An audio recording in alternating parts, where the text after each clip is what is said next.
साथियों को नमस्कार। प्राकृतिक चिकित्सा के अंतर्गत आज इस व्याख्यान में हम वायु तत्व के ऊपर चर्चा करेंगे। वायु तत्व यानी कि इन 5 तत्वों में यह अपना दूसरा स्थान रखता है। जैसे कि हम कहते हैं जल ही जीवन है, ठीक उसी प्रकार से वायु भी प्राणियों के लिए प्राण है। यानी कि वायु के बिना, इस हवा के बिना हम कुछ ही मिनट जीवित रह सकते हैं। उसके पश्चात एक प्राणी बिना हवा या वायु के, या हम यूं भी कह सकते हैं कि बिना ऑक्सीजन के वह जीवित नहीं रह सकता। जिस प्रकार से एक मनुष्य को भोजन की आवश्यकता पड़ती है, जल की आवश्यकता पड़ती है, उससे भी ज़्यादा उसको जो ज़रूरत है वह है वायु की, यानी कि हवा की। एक व्यक्ति सामान्यतः 1 मिनट में 16 से 18 बार श्वास और प्रश्वास करता है, और इस 16 से 18 श्वास प्रश्वास में यानी कि 1 मिनट के अंदर वह लगभग 32 से 37 पाउंड तक वह ऑक्सीजन को ग्रहण करता है। तो हम यहाँ पर यह भी चीज़ कह सकते हैं कि जो हम पानी लेते हैं यानी कि जल को ग्रहण करते हैं और भोजन को ग्रहण करते हैं, उससे भी 7 गुना अधिक प्रतिदिन हम ऑक्सीजन को ग्रहण करते हैं। और कहते भी हैं कि जो हम भोजन करते हैं उस भोजन से 800 गुना ज़्यादा एनर्जी हमारे इस शरीर को इस ऑक्सीजन से हमें प्राप्त होती है। यदि हम हमारे इस आसपास के वातावरण को देखें, इस आसपास के वातावरण में बहुत सारी गैसेज पाई जाती है। उन गैसों के अंदर सबसे ज़्यादा इस पृथ्वी के ऊपर जो पाई जाने वाली गैस है वह है नाइट्रोजन। यानी कि नाइट्रोजन इस हमारे आसपास के वातावरण में इस पृथ्वी के ऊपर 78% तक पाई जाती है। इसी प्रकार से दूसरा नंबर हमारी इस प्राणवायु का, ऑक्सीजन का नंबर आता है। ऑक्सीजन 21% यानी कि 21% ऑक्सीजन पाई जाती है। इसके अलावा ऑर्गन जो एक गैस है वह 0.93% तक पाई जाती है, और 0.038% में कार्बन डाइऑक्साइड, या हम यूं भी कह सकते हैं कि जो अन्य गैसेज है वह पाई जाती है। तो कहने का अर्थ है कि सबसे ज़्यादा जहां नाइट्रोजन पाई जाती है, दूसरा नंबर इस ऑक्सीजन का आता है, क्योंकि हमारे जीवन के लिए यह ऑक्सीजन बहुत ही जरूरी है। और इसका जो रासायनिक सूत्र है वह है O2, यानी कि 2 जो ऑक्सीजन के मॉलिक्यूल्स है वह मिलकर के O2 यानी कि ऑक्सीजन का निर्माण करते हैं। और इस ऑक्सीजन का जो परमाणु भार होता है वह 8 है, यानी कि इसके अंदर 8 इलेक्ट्रॉन पाए जाते हैं और 8 ही इसकी नाभि के अंदर प्रोटॉन पाए जाते हैं। ये एक तरह से इसकी रासायनिक संरचना हो गई है। इसी प्रकार से इस वातावरण में पाई जाने वाली एक और गैस है जिसको हम O3 के नाम से जानते हैं। उसको हम बोलते हैं ओजोन गैस। हम सभी जानते हैं कि इस वायुमंडल की अलग अलग जो परतें हैं उनमें एक जो मंडल पाया जाता है वह ओजोन मंडल है। और यह जो ओजोन मंडल है यह सूर्य से आने वाली जो बेहद हानिकारक जो किरणें होती हैं उनसे यह गैस हमारी रक्षा करती है। तो चाहे हम O2 की बात करें, चाहे हम O3 की बात करें, किसी न किसी रूप में हमारे जीवन के लिए यह दोनों ही जो गैस है ये बहुत ही ज़रूरी है। यहाँ पर यदि इस प्राणवायु की हम बात करें, और जैसे मैंने कहा कि जल ही जीवन है, तो सभी प्राणियों के लिए जो वायु है वह प्राण है। योग में भी इस प्राण का बहुत अधिक महत्व है। यदि हम उपनिषदों की भी बात करें, दूसरे योग ग्रंथों की बात करें, तो वहाँ पर प्राण और वायु शब्द आया है। वह वायु और कुछ नहीं है, प्राण है, या प्राण और कुछ नहीं है, वह वायु है। और हमारे इस शरीर के अंदर भी जो ये प्राण है ये इस रूप में अवस्थित रहता है, जिसकी हम आगे प्राणायाम आदि इस वायु चिकित्सा के अंतर्गत आएंगे, तब हम वहाँ पर इसकी चर्चा करना उचित समझते हैं। और इस वायु को जो हम ग्रहण करते हैं, आयुर्वेद में तो इसको विष्णु पदामृत भी कहा है, यानी कि विष्णु पदामृत नाम से भी इसको जाना जाता है। इसीलिए कहा गया है कि 100 दवा और 1 हवा, ये दोनों बराबर काम करते हैं। 100 दवा के बराबर 1 हवा के अंदर इतनी ताकत है हमारे इस शरीर को स्वास्थ्य प्रदान करने की। तो इस प्रकार से हम देखते हैं कि इस वातावरण के अंदर जो एक यह रेशियो बना हुआ है, ऑक्सीजन का है, नाइट्रोजन का है या अन्य गैसेज का है, उनमें यह ऑक्सीजन हमारे लिए बड़ी ही महत्वपूर्ण है। अब इस वायु को हम किस प्रकार से उपयोग में लाएं जिससे यह हमारे स्वास्थ्य के लिए अनुकूल हो सके, इसके लिए जो सबसे अच्छा जो साधन है वह है टहलना। यदि हम सुबह के समय है, शाम के समय है, टहलने के लिए निकलते हैं तो यह एक बहुत ही अच्छी टॉनिक वाली बात होगी। जो हम ऑक्सीजन की बात करते हैं या इस प्राण तत्व की बात करते हैं, तो योग के ग्रंथों में भी और बहुत सारे प्राकृतिक चिकित्सा के जो ग्रंथ है उसमें भी एक बात कही गई है कि जो सुबह का समय होता है वह सबसे उत्तम समय होता है और उस समय टहलना चाहिए। और वह उत्तम समय इसलिए भी होता है क्योंकि उस समय वातावरण के अंदर जो प्राण तत्व होता है उसकी मात्रा सबसे अधिक होती है और टहलने के साथ में उस प्राण तत्व को हम अधिक से अधिक हमारे शरीर में हम ले जा सकते हैं, उसको हम ग्रहण कर सकते हैं। इसीलिए अधिकतर हम देखते हैं कि टहलने के लिए जो सुबह का समय है उसके लिए हम निकलते हैं। इसीलिए टहलने के बारे में कहा गया है कि टहलना केवल जीवन की आवश्यकता ही नहीं है, अपितु यह टहलना क्या है, टहलना वास्तव में एक कला है कि हमें किस प्रकार से टहलना चाहिए।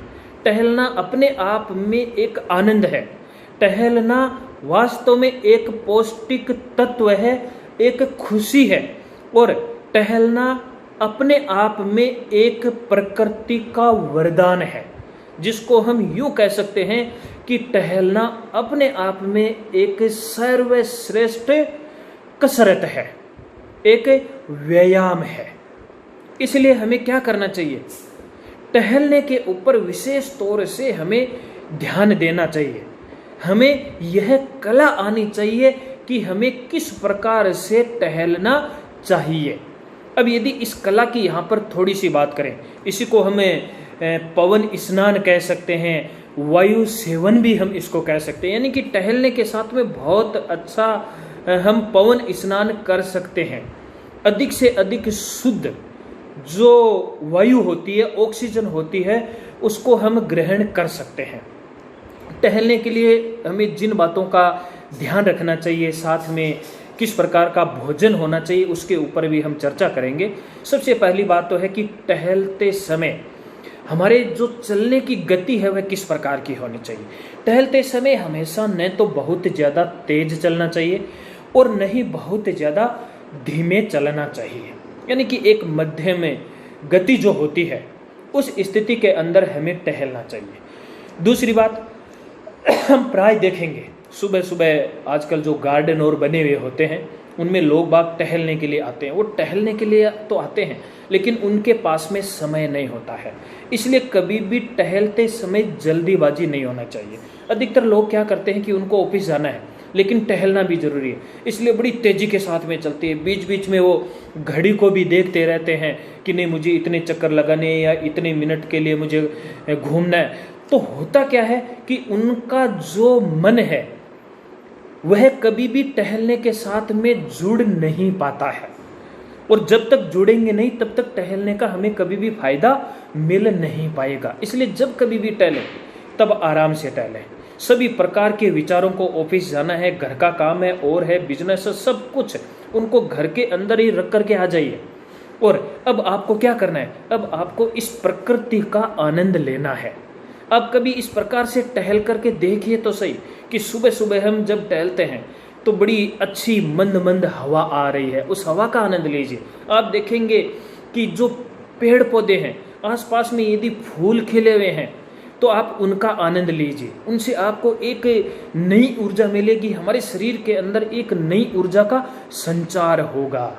इतना ही नहीं, उन पेड़ पौधों के ऊपर बैठे हुए जो पशु पक्षी होते हैं, जो वहाँ पर घूम रहे हैं, उड़ रहे हैं, उनकी जो आवाज़ है पक्षियों की, उनकी जो चहचहाट है, उसको आप महसूस कीजिए, उनको आप सुनिए।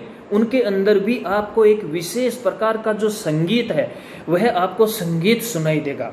इससे न केवल आपके शरीर की कसरत होगी बल्कि आपका जो मस्तिष्क है उसकी भी कसरत होगी। कसरत का यहाँ पर अर्थ है कि उसके अंदर भी हल्कापन आएगा, उसके अंदर की जो नेगेटिविटी है वह नेगेटिविटी धीरे धीरे क्या होगी, वह दूर होगी। इसके साथ ही टहलने में एक जो बहुत इंपॉर्टेंट है जिसका हमें ध्यान रखना चाहिए वो ये बात है कि हमारा जो श्वास प्रश्वास है वो किस प्रकार से होना चाहिए। हमेशा टहलते समय हमें लंबा श्वास लेना चाहिए और लंबा श्वास छोड़ना चाहिए। जब भी आप श्वास लें अपने आप के अंदर महसूस करें आप कि एक नई शक्ति, एक प्राण ऊर्जा आपके शरीर के अंदर भर गई है, एक नया उत्साह आपके अंदर भर गया है। और जब आप श्वास निकालें तो आप महसूस कीजिए कि सारी की सारी अंदर की जो गंदगी है, जो नेगेटिविटी है, वह सारी की सारी क्या हो चुकी है, वह बाहर निकल चुकी है। इस प्रकार से यदि हम टहलेंगे तो कुछ ही दिनों में हम महसूस करेंगे कि हमारे शरीर के अंदर कितनी ताजगी आ गई है। शरीर के अंदर जमे हुए अनेक प्रकार के जो रोग है वो किस प्रकार से धीरे धीरे बाहर निकल करके और वह दूर हो रहे हैं। साथ में मान लीजिए आप अपने ग्रुप में, अपने साथियों के साथ में, अपने दोस्तों के साथ में टहल रहे हैं तो उसमें भी इस बात का ध्यान रखें कि आप बातें करते हुए न चलें। ठीक है, बीच में कोई छोटी मोटी बात हो जाए, वह भी सिर्फ टहलने से संबंधित, इससे प्रकृति से संबंधित कोई बात हो जाए वो एक अलग बात है। बाकी किसी भी प्रकार की कोई बात नहीं करनी चाहिए बल्कि आपको इस प्रकृति का आनंद लेते हुए टहलना चाहिए। हो सकता है कि आज बहुत अच्छा बारिश का मौसम बना हुआ है तो आप देखिए कि कितने अच्छे बादल बने हुए हैं। आज तो वातावरण का जो रंग है वह भी चेंज हो गया है। उसके साथ में आप देखोगे कि जो पेड़ पौधे हैं उनके भी कलर में कुछ न कुछ चेंज आ जाता है। उन सब चीज़ को आप महसूस कीजिए। आप जितने ज़्यादा इस प्रकृति के निकट जाएंगे उतना ही आपको आनंद आएगा और उतना ही अधिक आपको फायदा होगा। यही तो प्राकृतिक चिकित्सा है। हमें इस प्रकृति से दूर नहीं भागना है, हमें टहलने के साथ में इस प्रकृति के साथ में और अधिक जुड़ाव हमें पैदा करना है। और इस प्रकार से जब हम इन लंबी श्वास प्रश्वास यानी कि इन सांसों के साथ में जब हम घूमेंगे तब निश्चित ही आप मानिए कि उस घूमने का हमें कितना आनंद आएगा और वह उतना ही अधिक स्वास्थ्यप्रद भी होगा।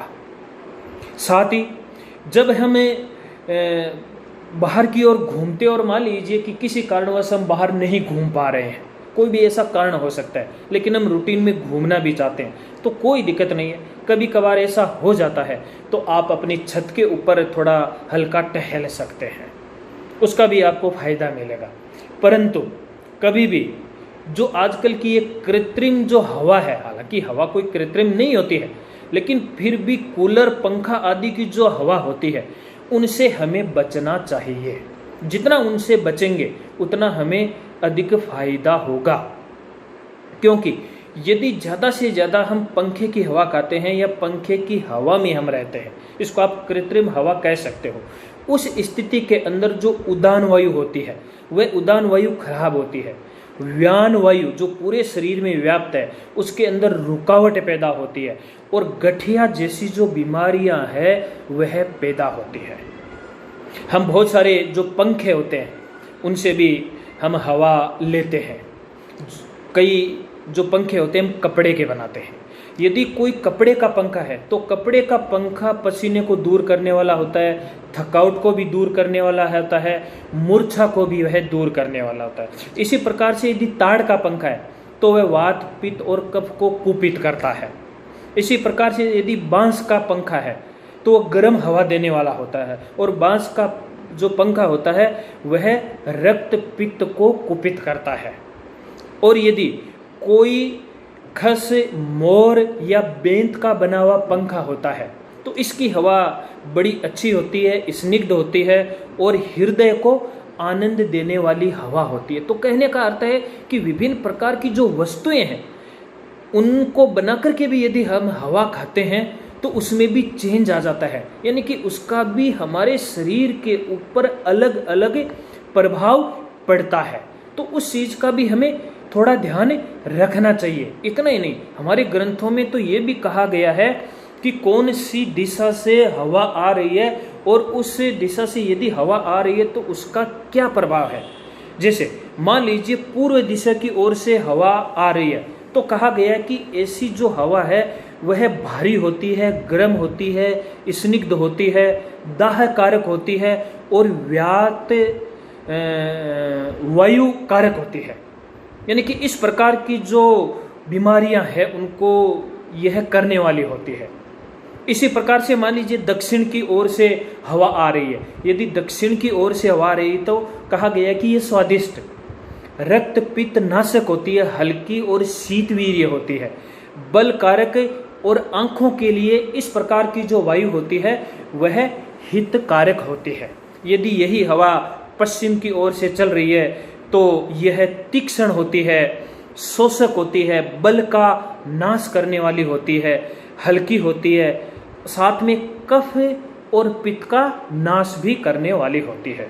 और यदि यही हवा मान लीजिए आपकी उत्तर की ओर से चल रही है तो यह शीतल, मधुर, कोमल वाली हवा होती है। तो कहने का यहाँ पर अर्थ है कि विभिन्न दिशाओं से आने वाली जो हवाएं होती है उन हवाओं का भी हमारे शरीर के ऊपर अलग अलग प्रभाव पड़ता है।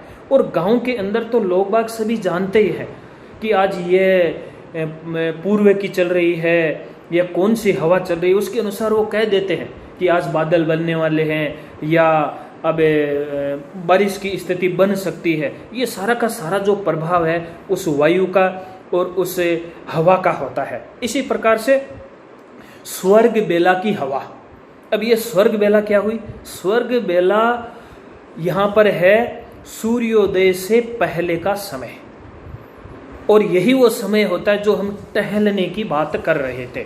सूर्योदय से पहले यदि हम टहलते हैं और उस समय किसी भी दिशा से हवा आ रही है, चाहे उत्तर से आ रही है, दक्षिण से आ रही है, पूरब से आ रही है, पश्चिम से आ रही है, किसी भी दिशा से यदि हवा आ रही है तो वह हितकारक होती है, उसमें किसी भी प्रकार का कोई दोष नहीं होता है।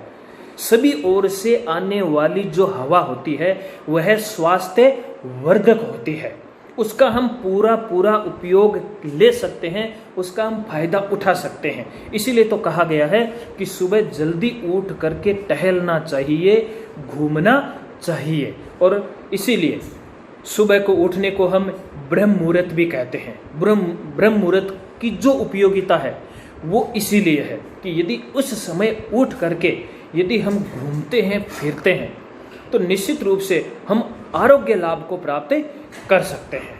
अब जो पवन स्नान करते हैं या जो टहलते हैं, इनका भोजन किस प्रकार का होना चाहिए? हालांकि टहलना जो है हम प्राय अपने जो दैनिक रूटीन है या हम कहें कि नित्य घूमने की हम आदत भी डालते हैं, लेकिन फिर भी यहाँ पर जो भोजन की बात आती है कि यदि किसी को किसी भी प्रकार की कोई समस्या है, कोई बीमारी है, उसको हम दूर करना चाहते हैं, तो उन स्थितियों के अंदर ये हमारा ये भोजन किस प्रकार का होना चाहिए? तो जो भोजन है वह हमारा बिल्कुल हल्का होना चाहिए। हल्के भोजन के साथ में सात्विक और सुपाच्य भोजन होना चाहिए। यदि इस प्रकार के भोजन को लेते हुए हम किसी पर्टिकुलर बीमारी को दूर करना चाहते हैं तो उसका जो परिणाम है वह हमें अति शीघ्र प्राप्त होगा, क्योंकि भोजन का विशेष ध्यान भी रखना चाहिए। साथ में कभी भी भोजन करके या सुबह का नाश्ता करके यदि सूर्योदय से पहले स्वर्ग बेला के अंदर घूमते हैं तब तो कुछ खाने पीने का सवाल ही पैदा नहीं होता, लेकिन फिर भी बहुत सारे लोग होते हैं कि सुबह उठते ही उनको चाय चाहिए, बिस्किट चाहिए, उसके बिना वो हिल भी नहीं पाते हैं। लेकिन जहाँ तक हो सके जब हम सुबह टहलने के लिए निकलते हैं तब हमारा जो पेट है वह खाली रहना चाहिए। उसके पश्चात में जब हम आते हैं तो उस समय हमारे शरीर के अंदर ऊष्मा भी पैदा हो जाती है। तो हमें क्या करना चाहिए, लगभग आधे घंटे तक हमें थोड़ा रिलैक्स होना चाहिए। आप शवासन भी कर सकते हो, कायदसर कर सकते हो। जब आप रिलैक्स हो जाते हैं उसके पश्चात में आप हल्का भोजन ले सकते हैं, और हल्का भोजन लेंगे तब आपके शरीर के अंदर एक ताजगी आएगी। तो ये नहीं होना चाहिए कि जैसे ही हम टहल करके आए और तुरंत मान लीजिए आपने पानी पी लिया है तो सर्दी जुकाम इस प्रकार की खांसी आदि ये चीज़ें हो सकती है। इसलिए कम से कम जब आप टहल करके आ जाएं तो बीच में आधे घंटे का जो गैप है वह अवश्य ही हमें रखना चाहिए। तो इस प्रकार से कोई बहुत अधिक या इस प्रकार की सावधानियां नहीं है कि हमें बहुत ज़्यादा ध्यान रखना चाहिए। लेकिन हम सभी जानते हैं कि कहीं पर भी बाहर से भी दौड़ करके चल करके आते हैं तो इन चीज़ों का ध्यान रखते हैं। तो टहलने में भी हमें इन सभी चीज़ों का ध्यान रखना चाहिए और हमें अधिक से अधिक आरोग्य जो लाभ है वह हमें प्राप्त करना चाहिए। इसी के साथ आप सभी का धन्यवाद। नमस्कार।